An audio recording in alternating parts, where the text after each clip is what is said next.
Hi, I'm Joe, and this is Nick. We're the produce managers at Mississippi Market Co-op.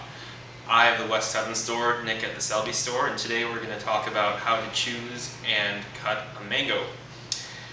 Now, choosing a mango, you want to look for something that yields under slight pressure, and it should feel like if you squeeze it really hard, then you could smash it, which you don't want to do when you're in the store, because then you have smashed mango and it won't last you from your trip to the store home. As far as slicing a mango goes, we're going to demonstrate two techniques for you. I will start with the simpler of the two, and basically what you want to keep in mind is that the pit of the mango is in the center and runs up and down, so you want to set the mango down on your cutting board on the narrow edge, not flat like this. You want to start by slicing off what we call the cheek. One cheek, two cheek. Set it down, and then on your cutting board you once again want to cut this portion in half, and then once again with your knife blade run along the skin to cut off the skin, and at the very last moment it's a good idea to tip it up so that you don't get your finger.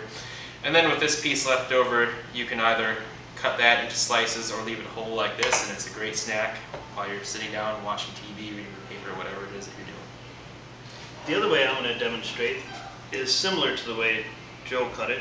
I'm going to slice off each cheek,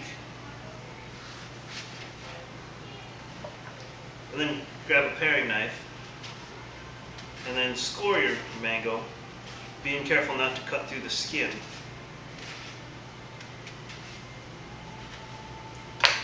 Then what you want to do is turn it inside out, kind of like a hedgehog, and then just eat these, just kind of like that.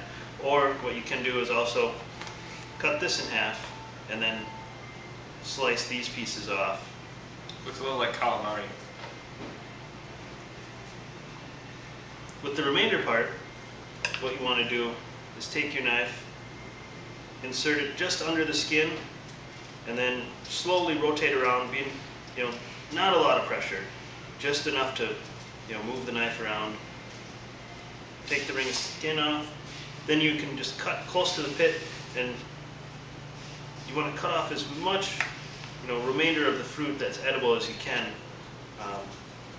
being careful not to cut into the pit. So these parts are edible. This part is edible if you gnaw on it, kind of like a bone, but it's definitely well worth it.